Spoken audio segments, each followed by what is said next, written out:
4 in a row. Give me some of whatever is in the water at Mercy Health Training Facility this year. FC Cincinnati is finding a way to win on the road despite being tired, playing twice a week, and missing different players. Truly exciting times to be an FC Cincinnati fan. Most of you listening are extra excited after these lean times. But for the new fans, welcome. You are lucky. But to truly experience this joy, please go back and listen to episode 152 of Cincinnati Soccer Talk and then onward.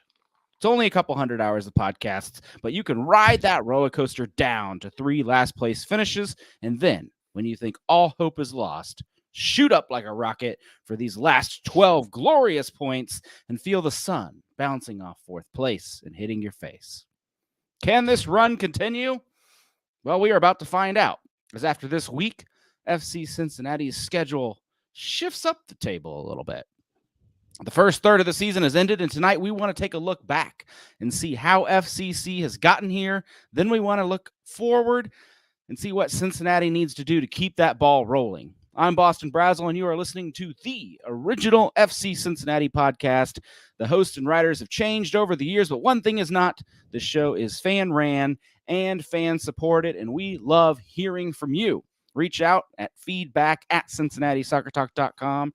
Write us something you think would be good for the website. Tell us a knock-knock joke, or maybe just suggestions for the show. Either way, we love hearing it. Now, in traditional style, we bring you the best co-hosts that were still up at 9 p.m. I was tackled by this man a week ago. I think he was going for a hug, but all I felt was pain. Welcome in, Brian Weigel. Yes, I did see you on a Derby Day. Gave you I didn't know you were going to be there. Gave you a nice, I don't know, body slam, kind of half tackle. Connor's like, what's going on here? I still don't know if I was invited. I just showed up. Yeah. Well, when you're a twin, I can just show up too, and they can't, I guess, legally throw me out. But yeah, glad to be here, back after just, a little bit of a break last week, and coming back to a win, man. Got to call Blake Maislin here with some four wins, so pretty excited. That's good. I should have thought of that. I like that. Oh, somehow we are playing New England again for what feels like the 10,000th time. So, of course, we had to have Cincinnati's biggest conflicted New Englander, Jeff Tebbets. Welcome on the show. I think he's muted. Let me unmute myself. No, it's been an incredible week for me, just because like New England is all in the sports scene. The Bruins got eliminated. Oh, well. The Celtics, they beat the defending Bucks. That's pretty good. And then all my friends are basically, 5-1, not bad, huh? Yeah. You guys don't look too good in U.S. Open Cup. 2017 don't be nothing. But it's fun to have the former team that I support into town. And I swear I will not stomp on any jerseys this time around. I hope your friends got used to 5-1, because the roster for FC Cincinnati might look a little bit different this go around. A little bit, just a little bit. Welcome back to his second show appearance. You may have heard his voice in the post-match spaces on Twitter. Welcome, Rob, back to CST. Thanks, everybody. I readily admit I am one of those new fans this season. I did not go through the purgatorial abyss with the rest of you during these past 3 seasons. I only witnessed it from afar, but nonetheless, I'm enjoying the very fun opening third of this season so far. Well, you are indeed fortunate in a way. I will say you also missed the USL era, which was pretty cool to experience the birth of soccer in Cincinnati. So you're blessed and you're cursed, if that makes sense. I mean, is he a Reds fan? Is that, if you're going through purgatory right now, if you're one of them. It's true. I am rooting for them to break the record this year. It's not the record that most people are thinking, however. I'm so lost because I don't follow baseball. Oh, man.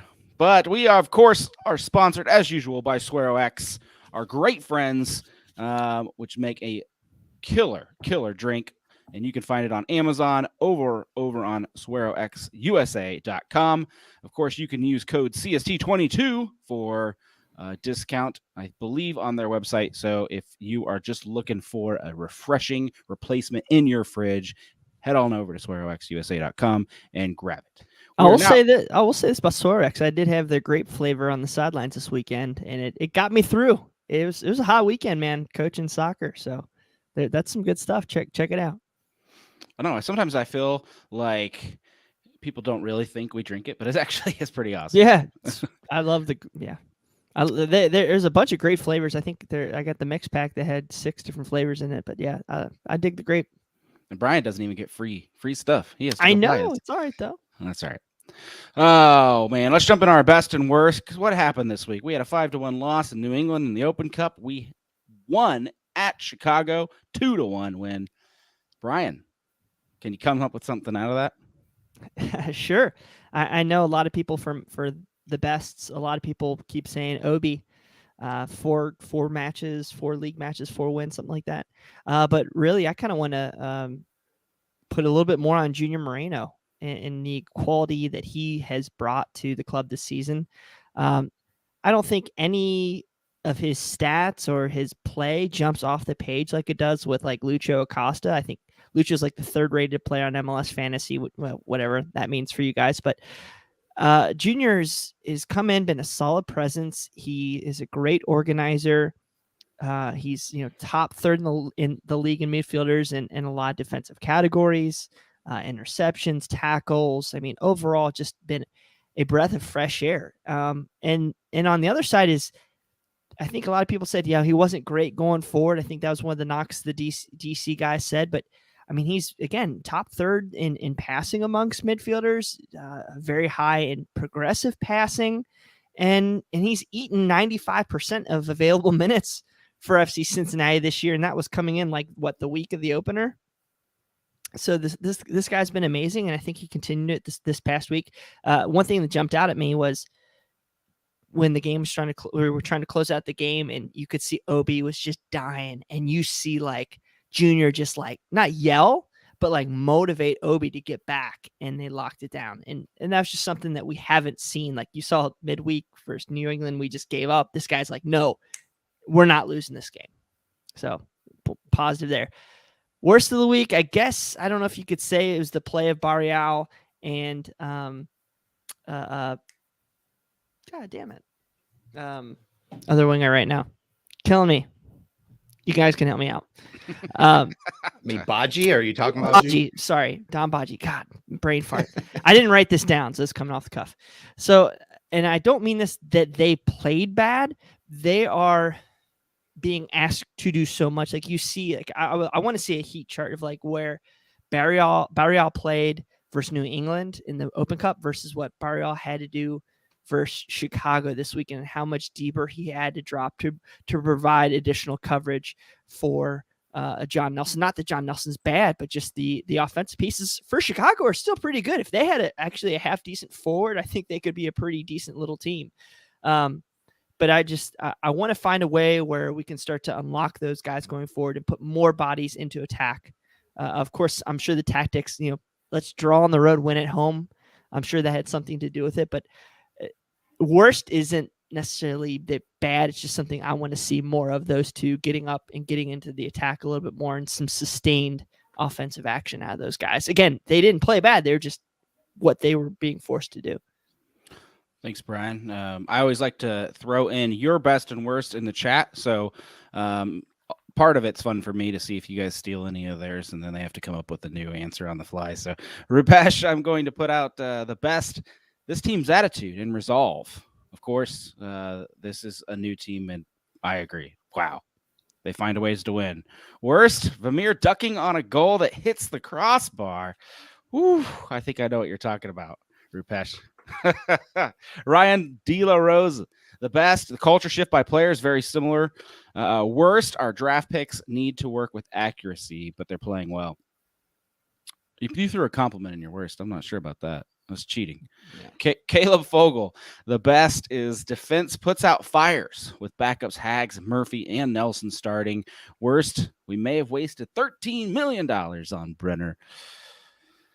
Caleb, I don't know. I used to say that take was too easy, but as the season winds through, it's looking more and more. Hey, we were down on Lucha this time last year. That's true.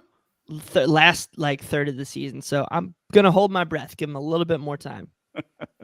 Eric, best. Costa. He had an edge versus Chicago. Yes, he did. Yelling and everything. Worst, we sucked collectively. Fortunate to get any points. I did think we were out of it there for a moment, Eric. But FCC, again, finds a way to win. Clifford Adams' best win while frequenting HOO with serious fans. Worst, Garth Brooks traffic. House of Orange. Hey, Boston, that's your old hangout, House of Orange. Yeah, House of Orange. I used to go there all the time. I did not experience the Garth Brooks traffic, but I did hear all about it at work today. By pretty much, I think half of Cincinnati was at Paul Brown Stadium with the 80,000 plus people that went to that concert. So if you went, sorry about your traffic, and your rain delay. Moving on, Jeff Tebbets, best and worst. All right.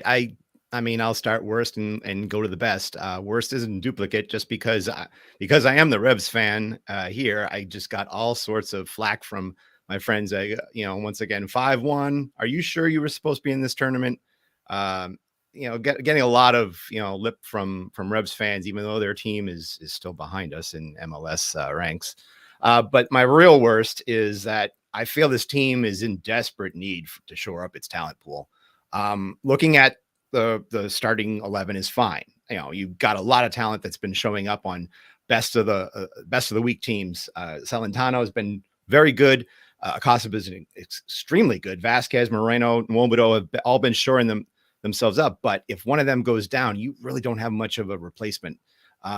We saw that with the two team playing at the Revs for the U.S. Open Cup. They really did not have a good player out there. Felt like Robledo and Kimi probably need a little bit more seasoning before they can really get the big call up. And also the FCC2 team is underperforming extremely poorly right now. They're at the bottom of their tank in MLS Next Pro. So if someone goes down, who do you replace them with? That's my biggest concern. The best, I'm going to say, Brian, yeah, you can say Moreno. I'm going to say Obi. I like what Obi has brought to this team, and he's really showing it in some of his stats. You take a look at just the tackles alone. He's got 18 tackles in 4 appearances, 3 total games if you really want to do the math.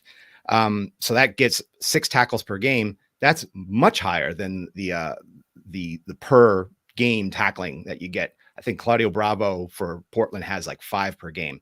So we're getting quality out of this guy. Yes, he might be a yellow card dispenser at the end of the year, but he's giving you stability in the middle, and that gives you comfort on all edges of the defensive field.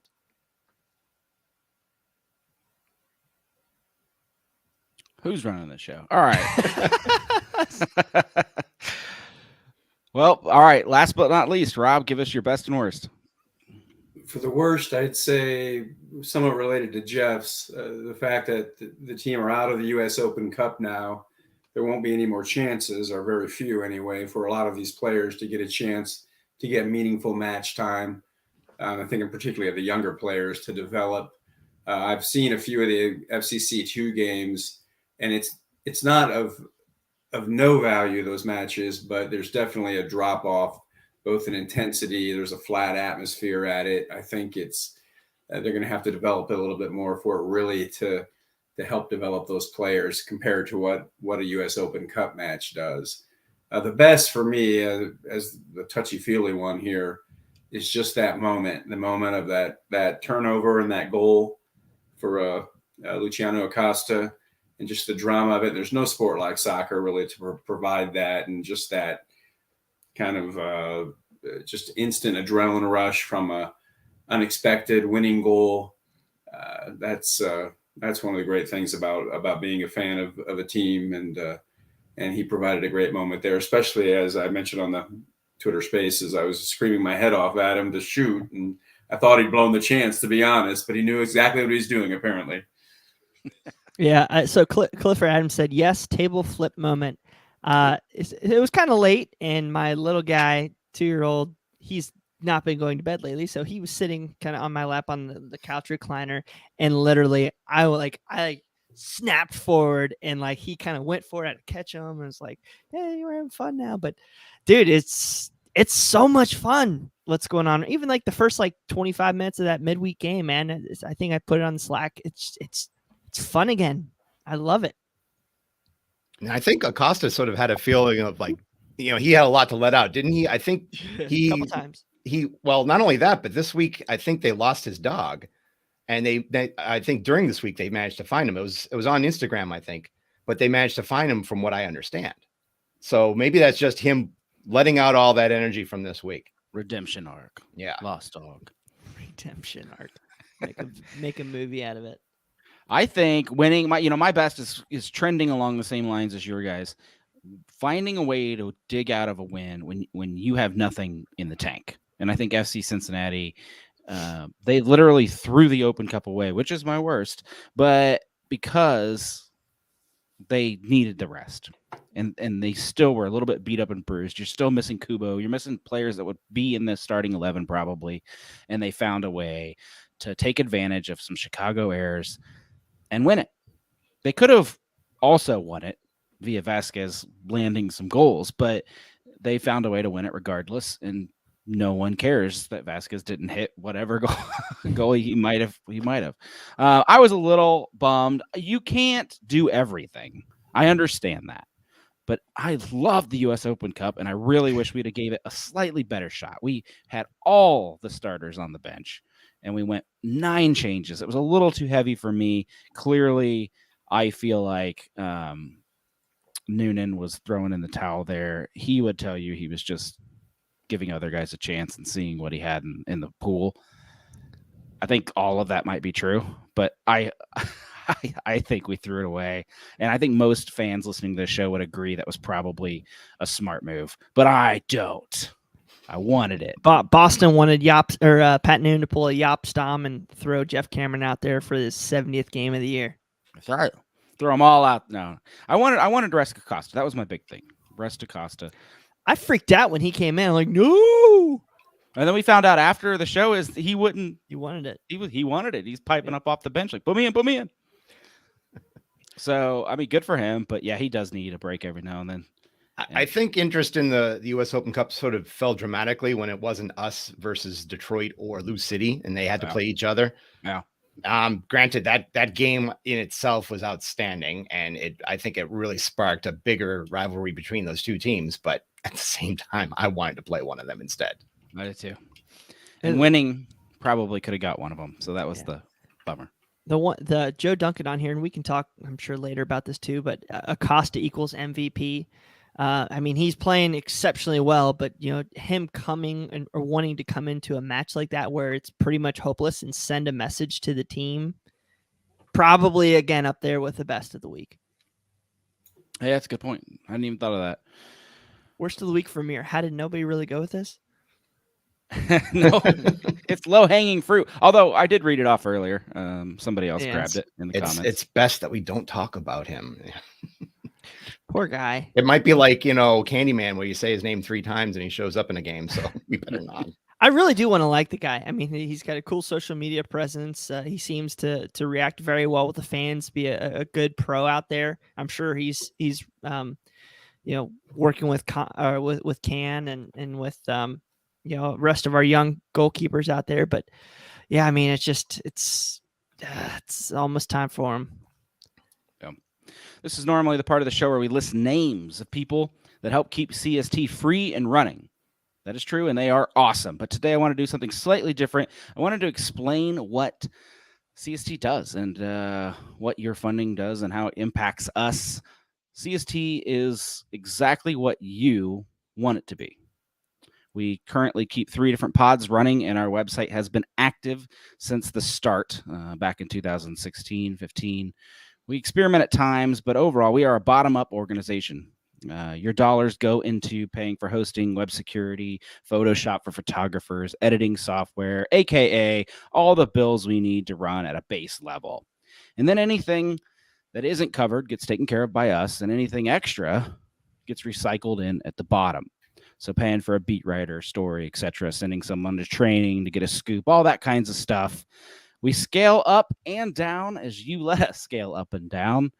I only bring this up because CST has reached a point of self-sufficiency thanks to the awesome and lovely people whose name I read every single week on this show. So, because we're at that point, if you want us to do more, then it's all throw it on us, and we will do the best we can with anything additional. And I just want to remind everybody, it does not funnel top down. In fact, I think most of us talking here put our time and stuff into the show. Nothing's coming out. So whatever, that's my promise to you. Whatever goes into CST, since it is fan ran and fan built and fan listened to, it will always go to the bottom. And then we will just expand what we can do with that. So I hope those of you who do support us appreciate that small little break I've thrown in there outside of the normal thing. And we are going to move on to reviewing the first third of the season. FC Cincinnati with 6 wins, 1 draw, 5 losses, in 4th place. But really, if you look at the season, this was mostly a iffy start, flipping into almost like a light switch was flipped into all of a sudden FC Cincinnati playing well. So I guess I just want to shoot this down to you guys, whoever wants to take this. What's the moment that flipped the switch? Because I can't point to it. That's a good point. Again, I think I kind of just a little bit is Junior Moreno, that signing, Obi, maybe the midfield allowing Lucho to stay up the field and to get into more dangerous positions. I mean, you see it across the board with the statistical categories like key passes, key chances. Lucho doesn't get to that area if he's not getting the ball in the correct situations. Hence, also coaching. You saw it in that preseason video. Get Lucho, faced forward, not turned around, drifting halfway back in the defensive third. So I think part of that. And so, yeah. Yeah, I've been confused. I've been thinking about this a lot. I just, how do you get 12 points and this run goes on? It feels like there should be some pivotal moment, but maybe there doesn't need to be one. Maybe it's just a system slowly working and pieces falling into place. What blows my mind though is that you lose guys. You lose your starting goalkeeper and you lose Kubo, you lose Matarrita. When Matarrita went down, I almost threw the season out the window, personally. And Jeff, how do you put these pieces together? It's tough to say that there's been a turnaround, because if you drew this out into like a waveform or something like that, you get that big dip down to start the season, and then you get some positivity. They almost won against DC, they almost won against Montreal and LAFC, but in the end, those are losses. They're constructive losses, but they're losses. I really think that the turnaround started the home win, the away win against Orlando. I think a lot of people are like, no, there's no way that they're going to march into Orlando, where they got bulldozed last year 3-0 early in the season. But they go down there, they no Brenner. But I think that the play of that game that jolted me into thinking that this is a different team was when Baji burst in there and gave a good forearm shiver to his defender, and then hit that bullet cross. That, I feel, is where things turned around. It's like, this is a play that doesn't normally happen for a team that gets a wooden spoon. This is a play that a team comes into an away match and has confidence to pull 3 points out of the brink. Is it a confidence thing, Rob? Yeah, and I liked what you said before about just kind of momentum slowly building through the system, through, definitely confidence. He's been able to build some belief in this squad, and just throwing out the Austin match because it was an anomaly really for the rest of the season. But from that point, you just saw them collectively grow into games, into being competitive. And even like last week, if there seems to be some consensus that they didn't play as well as they had in some of the other games, and yet they're still managing to get a result. And I think that's so much about their mentality. We got some comments here. Bob Ryan says, it's adapting your system to the players and not forcing them to play outside of their skills to fit a specific style. I think Bob is hinting at what we did last year, which is we are going to play a Dutch system and everybody is going to conform to where the coach thinks they need to be for the system. Instead of maybe building pieces around certain players or what you need to do there. My best guess, though, is we finally did something that we failed to do the last 3 years, which was put together a midfield that doesn't push all the pressure on the back line. And I think it takes confidence and some of the stuff you guys said to get to that point. Obviously, having Vasquez come out of nowhere and become what Brenner should be helps, and Baji supplementing that, and then even having guys like Calvin Harris and all those people moving up. The other big key, I guess, is how much is goalkeepers factoring into this. I mean, we had some stinkers last year. We had some stinkers this week. I mean, I know I'm throwing it back into Vermeer. That's unfair. But we also had, Teton didn't really have a winning caliber game. Like, it was a game where it felt he saved the win and not, preserved the draw. There weren't many of those games that you got from the past. Celentano's been in there, and granted, his first big game was against Pittsburgh. And that, I think, gave him a good stepping stone into MLS performance. And he is proving to himself that he's worth the number 2 draft pick. He's making himself big for any sort of penetration into the 6-yard box. He's popping the ball up where it needs to be. He's talking well. His distribution could be a little bit better, but when you need him, he's been there. The goal that he let in, he could have knocked that out, got screened a little bit, but he's been playing a decent game. I liked a point Ryan De La Rose has brought up.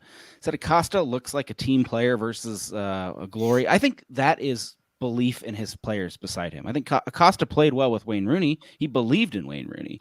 And you're getting to the point now where Acosta feels like, hey, I can pass the ball and something might happen now. He's always been the same player. I think he's always been as talented as he was, but last year he felt like he had to do everything. And maybe that was a false belief, but he just clearly didn't have belief in the guys next to him. Noonan doesn't keep with something that doesn't work. I like that as well. I think it could just be a lot of small things,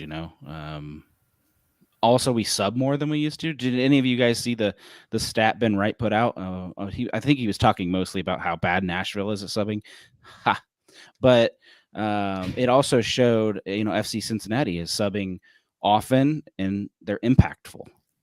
And that's something we just never saw before. So lots of things to think about. I think as we transition going forward, can we keep what works? I also just don't think FC Cincinnati can play the same way the second third. It's like, if you break the season up into threes like we were doing tonight, the second third is looking a lot tougher than the first third. We're going to start playing after we get past New England. We're going to play number 1 Montreal. We're going to play is Philly still 2 or 3? They're 2. Yep. Yeah. So we're gonna go bam bam real quick. And if you look at what we did, some of those losses early on, we played against LAFC well. And we were talking about this before the show, Jeff, but we dropped it. And we played Montreal and we dropped it. So how do we turn some of those matches now into wins? And is that what FCC needs to do to take that next step? I think you're just going to have to admit that you're not going to turn some of these into wins. I think we've gotten fortunate over the past 4 games. I'll be one to say that. Facing a Toronto team that's in turmoil, had a lot of injuries when they came into TQL Stadium. They weren't going to get they were not going to get the results that they wanted, and that fuels confidence. You then go and you play a Montreal, a Minnesota team that is in a little bit of a tailspin of their own right now. And then you face against the Chicago team that's at the bottom of the barrel, who have depended on defense and have no offense. Those are team building games, but now you're going to have to play Philadelphia twice in the middle of the season. You're going to have to play New England twice. And you saw what happened to them, even though it was against granted a weaker squad that we had. So you're going to have to admit to yourself that some of these games, they're not going to win it. And if that happens, then you just have to say, this is a learning experience and go on to the next game. If you do win those games, then you don't get ahead of yourself. You have to say, okay, we got fortunate, like maybe the Chicago game, we got fortunate. we have to build on that. You have to keep listening to what Noonan gives you, and listen to the assistant coaches as well. I mean, Dom Kinnear is probably in everybody's ears, preaching the same thing that Noonan's preaching. It's good to have a full coaching staff that believes in what the head coach has to say. Yeah, Rob, I think Coach Noonan said after that Chicago loss that they were very fortunate, building off Jeff's point. How much of the current run is luck? I wonder if maybe there's a little bit of psychology involved even in that comment. I'm not saying there was no fortune involved in winning the game. However, I think after winning 4 in a row, clearly the league are starting to take note of this team's improvement. And I think he might have an interest in trying to reinforce any thought out there among the league opponents that this team should be marked as a win beforehand, excuse me, on the schedule, where they feel like this is somebody we should beat because of the history of it. And I just wonder if he's maybe just throwing that out there a little bit to sort of, maybe at the beginning of the season, he's trying to build that confidence, and internally he's trying to build that confidence in the team. Like, you can do this, you're good enough to win these games. But maybe now he's trying to downplay the success a little bit to just keep teams from being too much on their toes against FCC. So I think this is, to some of your points there, is kind of managing your group a little bit. And fortunately, we do have, he brought in some higher character guys with a lot of experience, the Bajis of the world, that know, okay, they know that they got to give max effort. They know they got to chase down the ball. You can't take a minute off if you want results in this league. It's a physical, tough league. So I think that's something he's going to have to keep coaching, or I don't know. Do you have to coach that up? I guess just make sure the guys can reinforce that throughout, the next 6-7 games until we can get some replacements here in early July.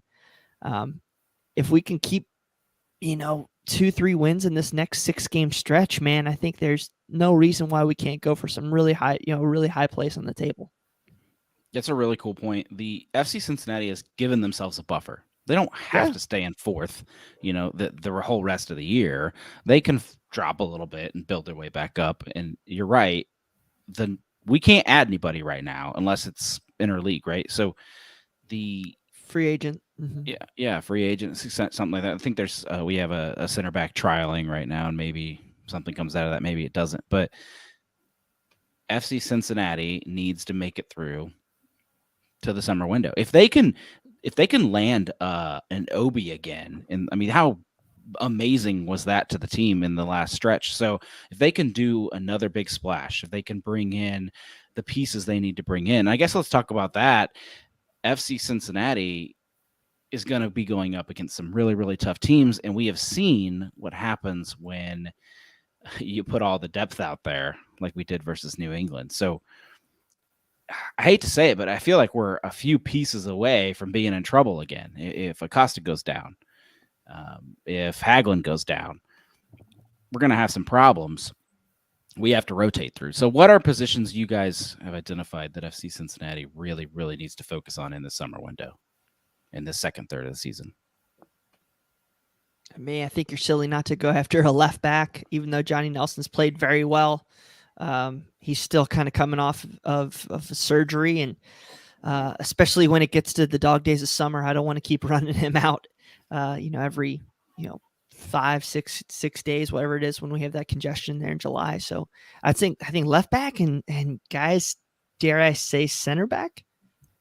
No, you're saying it right. I mean, I think what we're seeing here is that while you've gotten rid of Viacia and you've built Ian Murphy into a positive addition there, he's still a rookie. Mm-hmm. I'm not bringing him down too much with that, but there are going to be days where he is going to lose his confidence. He is going to find a competition that knows how to get around him. So we need to have, I think, a fifth center back. Jeff Cameron's not going to be healthy forever. And we've seen, though, that, even having him come in as a sub, he's not giving, I think, too much more of a return on investment right now. I think you need to have a fifth player who can come in, play half a game, 60 minutes, give some of these guys a spell, because they're going to need it in the stretch. I know there's I can't remember the player off the top of my head, but there's a guy from Bordeaux over in France, a center back that FC Cincinnati was linked to, and he was staying there so they could, I guess, fight it out through promotion, relegation. And it looks like they're going to be sent down. They're last place with 1 game to go. They're down 3 points on the next best team, so I think they're pretty much sealed their fate. But I want to see, what guys we can bring in that don't kill the cap and allow us. Okay, yes, we have 3 seniors, or I guess technically four senior spots, four senior spots. We're going to have some cash, but still be able to bring in some pieces in the offseason when we can clear out, Alan Cruz, if that's what happens, Yuya Kubo. But also, I can't wait till those guys get healthy at least for the last quarter, half of the year. Yeah, the crazy thing is, for the first time, we're not talking about replacing significant pieces of this team. We're talking about adding on. No, filling holes that need like significant pieces. Like, we never had a 10. We never had a defensive midfield. Mm-hmm. Now it's improving a left back, improving a right back. Yeah. For every Can and Celentano. We just need that combo at every position, right? Rob, is there any places you've identified? Well, I mean, we should include here at this point, and even going back to that U.S. Open Cup match, you've got about a half dozen players out injured right now. They could have fielded quite a bit stronger team, even with guys who weren't playing in the league games than they ended up doing. But to me, you can always add up front. The forward position is so dependent on form. And while Vasquez has had a good start to the season, certainly Acosta has been excellent. Dom Badgie has been great, especially in the press. But I think you could always use another forward. And I think if there's somebody else who can put the ball into the back of the net, particularly not entirely sure what's going to be happening with Brenner the rest of the way, I think that's a position you could look to add in. Yeah, that's a valid point. You never can have too much action up there at the top. Ariel's making a name for himself. I'm interested to see which way the wind blows for him. We saw in the New England game, Noonan rolled out a bunch of our depth pieces. And then after that match, he said something super, super intriguing. Basically, that some players tonight proved that they have something, and then he said he was disappointed in a lot of them, and it's almost like he was writing off a couple. I want to know who sealed their fate. How about you go? You start with that. If I'm gonna go, I'm gonna throw out Brian's favorite player, because I think Atanga is toast. He's donezo. He is. I mean, I know I'm saying this way too soon, but I'll be shocked if he gets any more playing time on the first team outside of somebody really got hurt and they got to put him in. There's no argument against that, pal. It's tough. And I mean, this guy had some great moments last year, and I just don't know if it's a confidence issue or what the heck's going on. I thought for sure you're going to say Zico Bailey. But no, I'll attack your guy. You attack my guy. He's a D mid now, so we'll give him a little bit of an excuse at left back. Jeez, man, you did me dirty there. I don't know, man. It's so much money, and we have so many option years left with him. I wouldn't completely write him off, but my goodness. I'm putting the nail in the coffin. Yeah, I just, David Moore says, can we ship Atanga off? I'm not.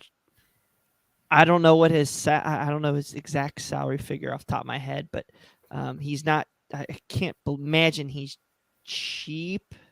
I don't think he's probably breaking the bank, but that $4 million investment. We'll see what happens. We'll see if he can get some pieces with the FCC2 team, some of the guys we signed on transfer or loans, maybe build a little bit more confidence through that way. But man, that's tough.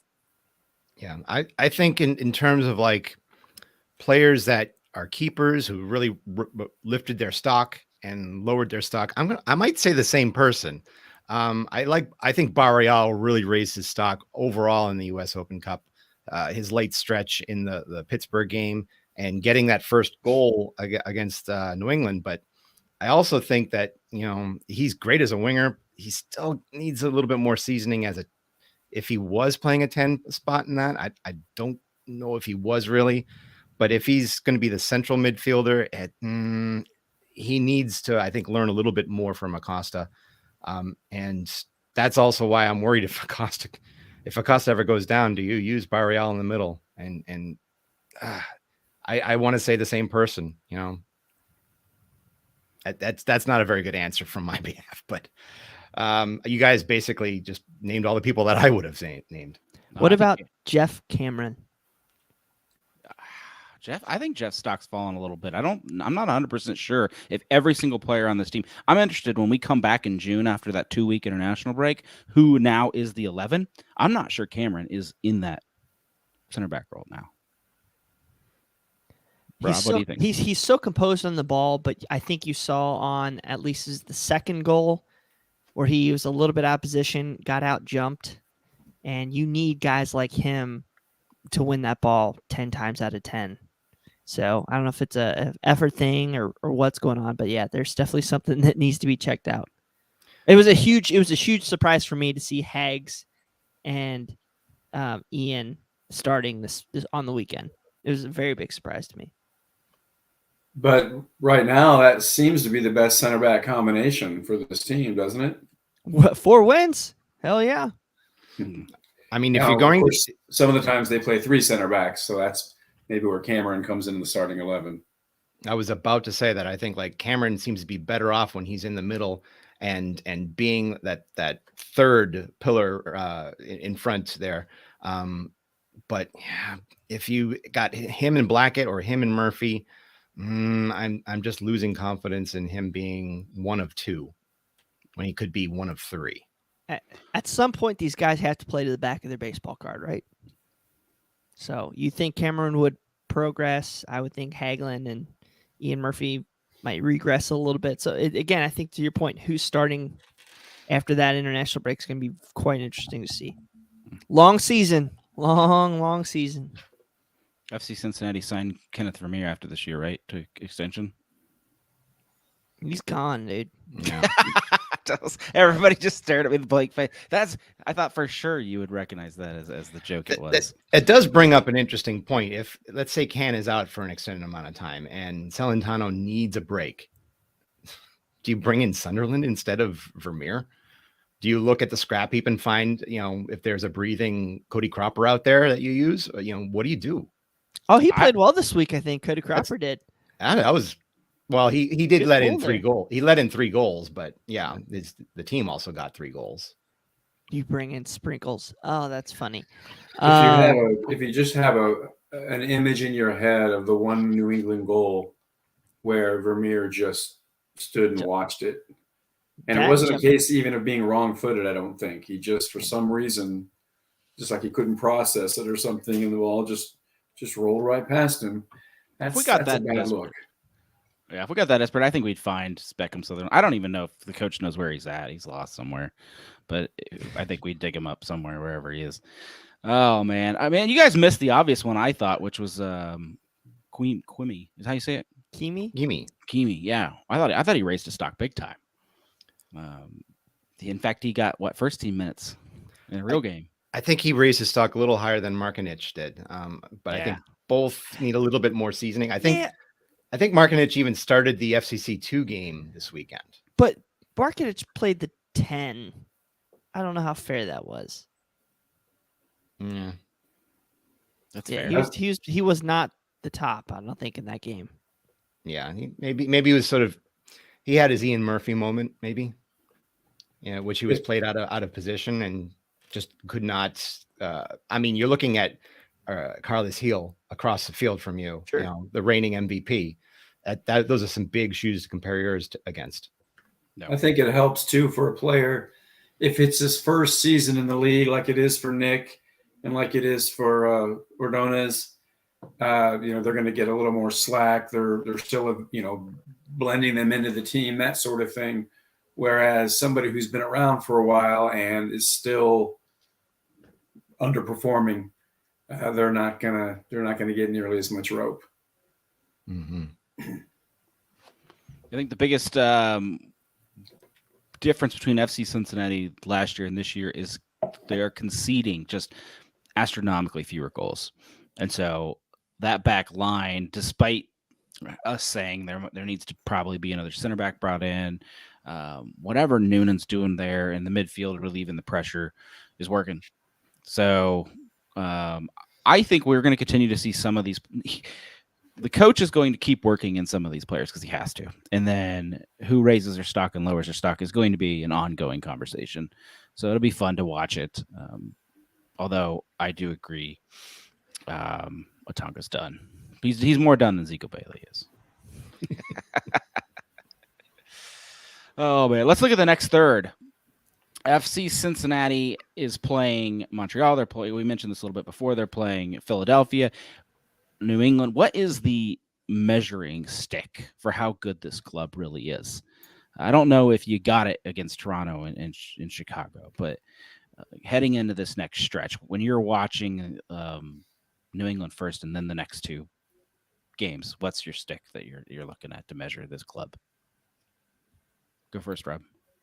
I tell you, these three matches it's definitely the toughest 3-match stretch the team has faced so far. And I know you said that New England maybe isn't playing great at the moment, but I think just the fact it's a Bruce Arena coach team, there's still some experience on that group. And also there's a little more weight of expectation. When I mentioned before about Pat Noonan maybe trying to downplay that a little bit for the sake of his team's psychology.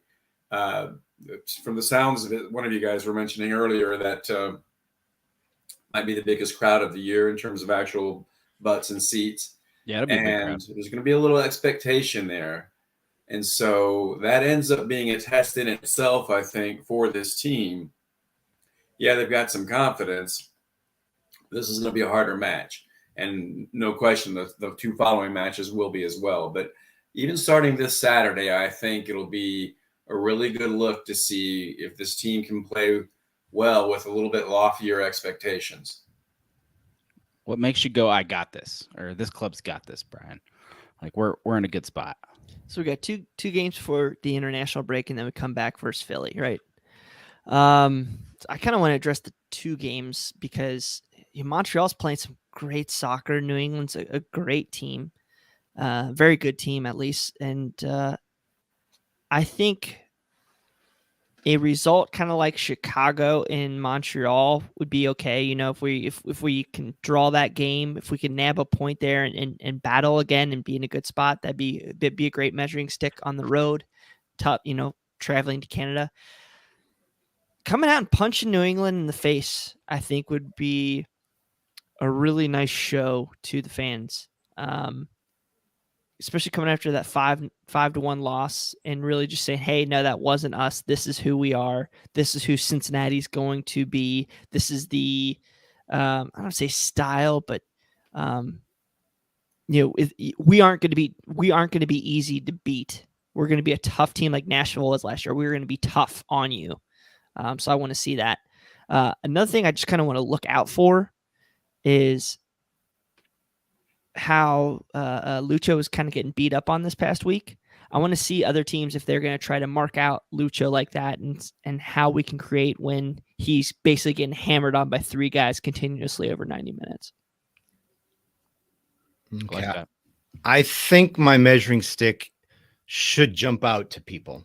New England, you could use New England as a measurement, but we played New England and we've seen their best.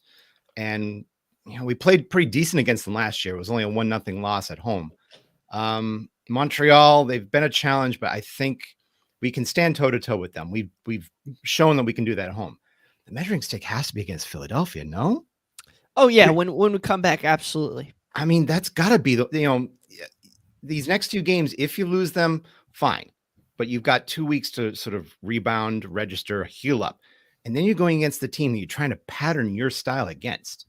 All those rumors about trying to get Jim Curtin to be the FCC coach, all those, and then getting both their assistant director to become your GM, and then their assistant coach to become your head coach. This is what you want.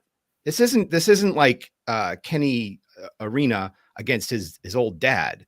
This is the head coach against the assistant coach. That should be the measuring stick.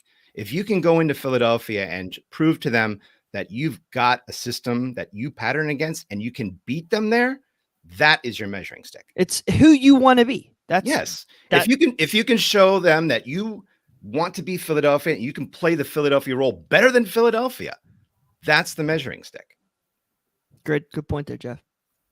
It's also a storyline. That's like I was gonna ask like later on in the year, because FC Cincinnati's not at the bottom of the table.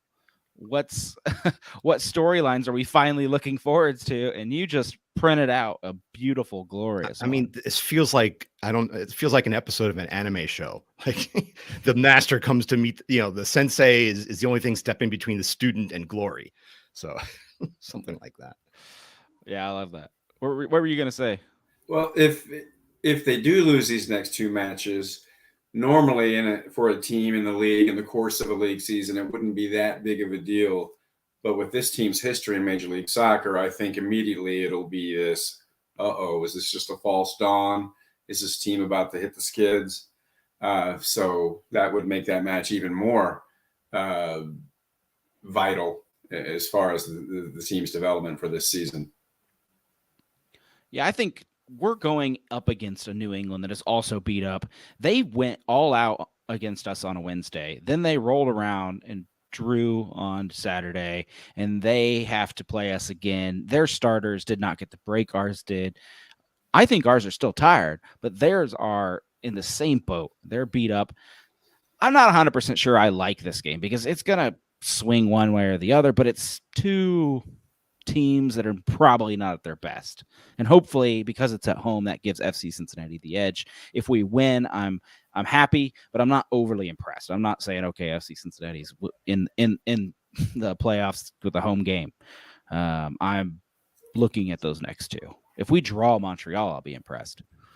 Or win, obviously, very impressed. But Philadelphia, yeah, it's going to be fun. I'm looking forward to it. Brian, what about Hell is Real, man? Do you think we actually stand a chance against our neighbors? They've beat up on us the last couple of years.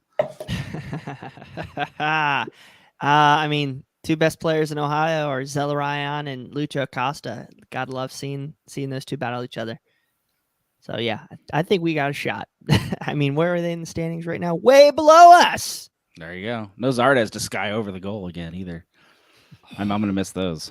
Yeah, unfortunately, though, Miguel Berry's the guy who beat you last year, and he's still with the team. Thanks, Jeff. Way to bring it up, man. I'm your cold shower. All right, before we get into final thoughts, is there any area you want to see FC Cincinnati improve? Like if they're going to take on the top five teams in this league, because they're getting up in that rank right now. So to stay there, prove they belong. What else do you want to see out of them to take on the Phillies, the Seattles, I say Seattle, but they're down. I think they're going to shoot way up the table. We play them later in the year, pal. They'll be back. Mark my words, they're going to be back at the top. They had a CCL woes that knocked them down the table, but they're a good team. Portland, any of those top teams, what does FC Cincinnati need? That little oomph to get them over the bar to play with the big boys. I don't know, pal. I'm pretty happy right now. 538 has us ranked higher than all the USL Championships teams, so my bar's pretty low for the first time in 3 years. So yeah, that's cool. No, it's I kind of made mention earlier. Are we going to be able to win without Lucho? Are we going to be able to adapt without him playing great? So I want to see how we can kind of game plan, and 45 days till we get reinforcements. So we'll see. Stephen Wood on YouTube saying we need depth. I agree. Adding some pieces will really, really help, or just getting all our pieces back and then maybe just plugging in a couple holes.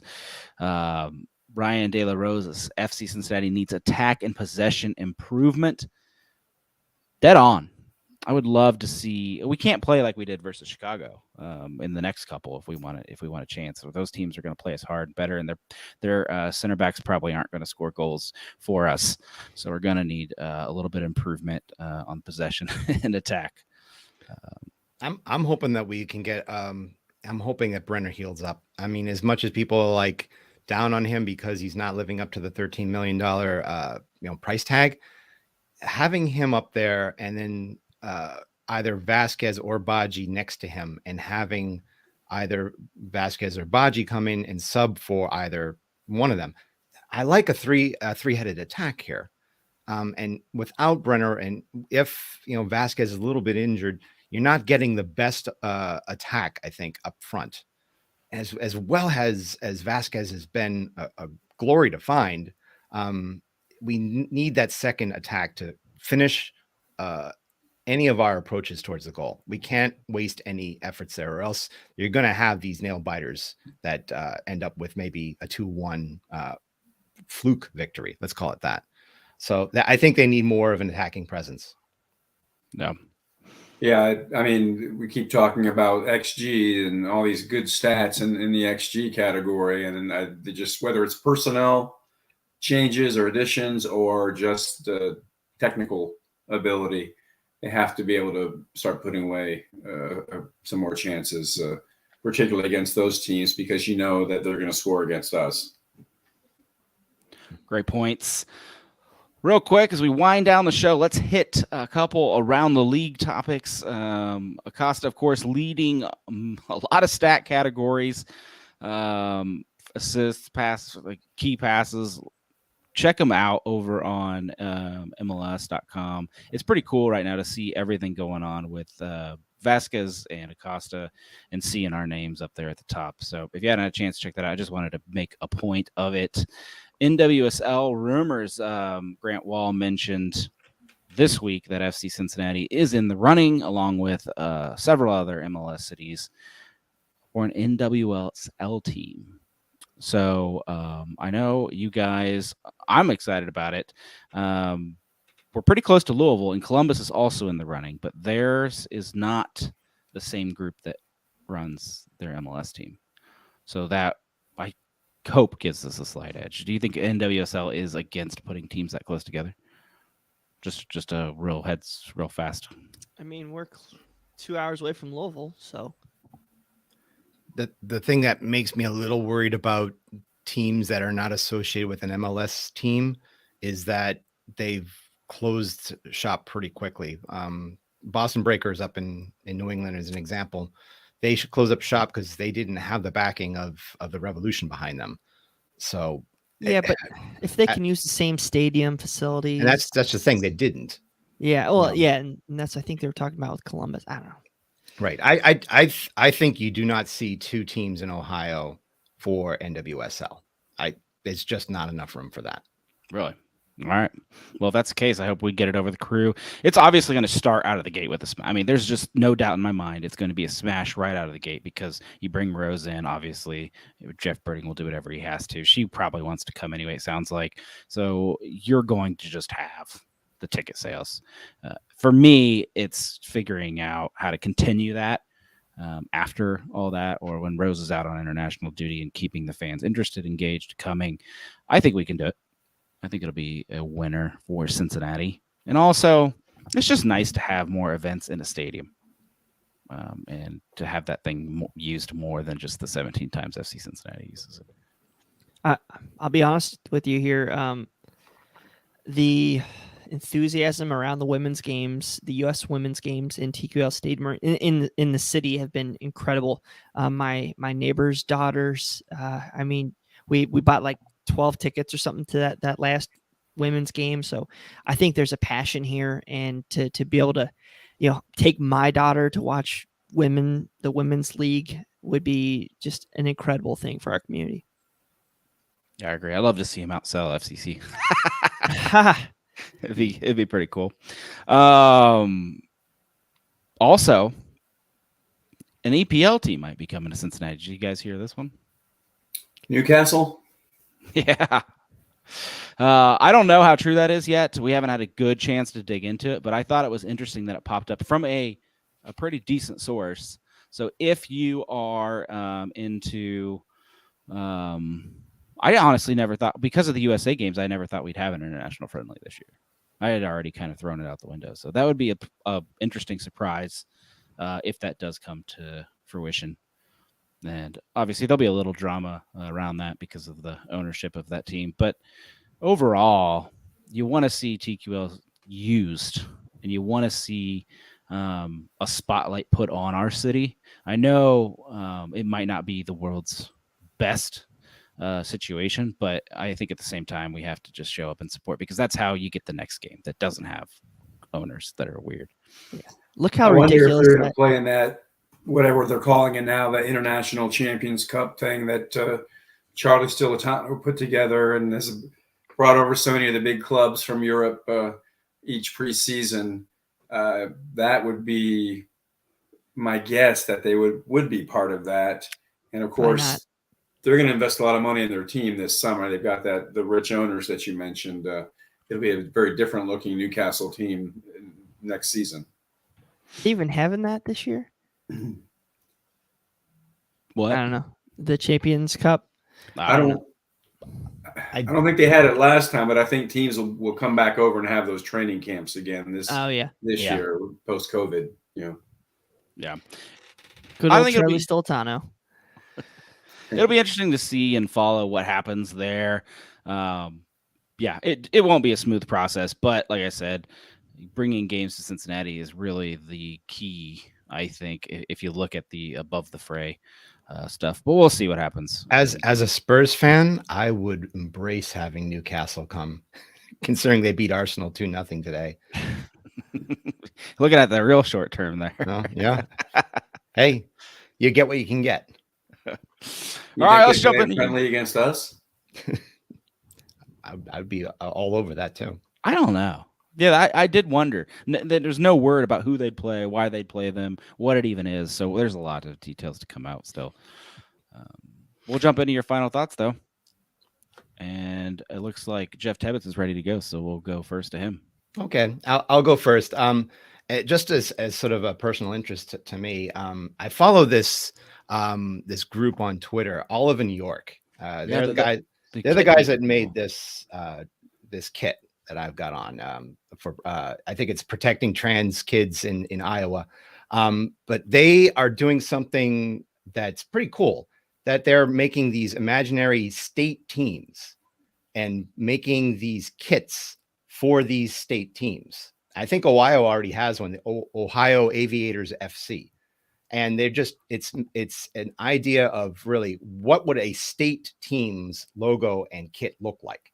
And they're actually designing these and selling them like $50.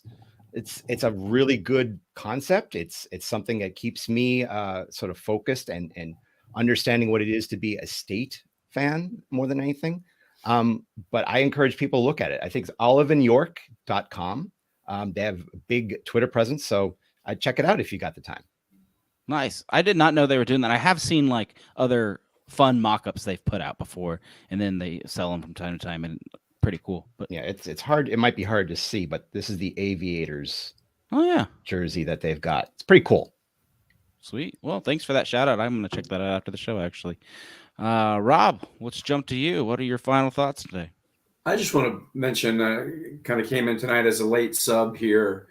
I'm reminded the work you all have done to get this, not just the website going and the podcast and the various aspects of it, but just the other guys on staff and the folks who have supported it financially that you read earlier. It's just a really great picture of a local soccer media. And I think a lot of people have tried at various places. Maybe it hasn't worked out, but it's really commendable and just really a privilege for me just to play a very small part in it, to join you guys. I'm just really impressed and thankful for the venture that you all have going. No, we appreciate that, Rob. We of course shout out everybody who came before us. This show's gone through quite a few people, and we hope it will just continue to keep going after us. We just want it to be fan ran, and someday hopefully we can ride it out as long as we can. But someday, there's going to be the youth that take this thing over and make it their own. So appreciate the shout out, though. Brian, what you got for us? Oh, just keep enjoying it. I kind of was looking today. I was like, hey, what's our longest win streak in the history of this club? Like, it's got to be up there, right? And it is up there, but it's nowhere near the best. I think there's a 10-match win streak in 2018. That was something special. So it kind of made me appreciate that. But yeah, just need 6 more. Just 6 more. Yeah. Again, there's going to be ups and downs this year. We've been very positive today. Let's hopefully we keep games close. I don't see us being top 4 unless we get some miracle signings. But hey, I mean, we got the space to do so. But yeah, I'm excited to see how this next a couple months unfolds. It's crazy. Like we've had this flurry of games. We got 2 more games, and we're gonna have 3 weeks off. So we'll see how it goes from there, and hopefully it doesn't kill our momentum, right? Yeah, that was the 1 hour 6-minute mark for any of you that want to save Brian saying we won't be top 4. Remember, we still have the number 1 allocation spot. That's right. I saw someone mention that in the chat earlier. It's gonna be. We'll see how much money we get for it. Stephen Wood says, "Don't move your goalposts." He's still happy with the goals he set at the beginning of the season. We talked about that a couple of shows ago, Stephen. I agree. It's hard not to move your goalposts now, though, when the club's sitting so decently in playoff position. You don't want to give it up, but I realize that there are some tough matches ahead, and slippage is possible. I think all fans will be okay with a little bit of that if it has to happen. I guess my final thoughts are, if you don't hear any squeaking in the podcast, it's because I got a new chair. And I'm very grateful that tonight, for the first time, I don't have to edit out 30 squeaks in the show, because every time I moved in my old chair, it would ruin the audio. So you didn't see that coming, but it's the small things in life you have to appreciate, and that is mine. Thanks for tuning in to Cincinnati Soccer Talk, though. You can spend an hour anywhere, and we are happy you stuck around with us tonight, or listening on the podcast whenever you are, in your car or house or lawn mowing, all the cool places to listen to CST. Come on back. Check out one of our shorter shows this week, or hit up CincinnatiSoccerTalk.com for some FCC content. Going for 15 points in a row. Never thought I'd say that. Here we are. Let's keep having the ball roll.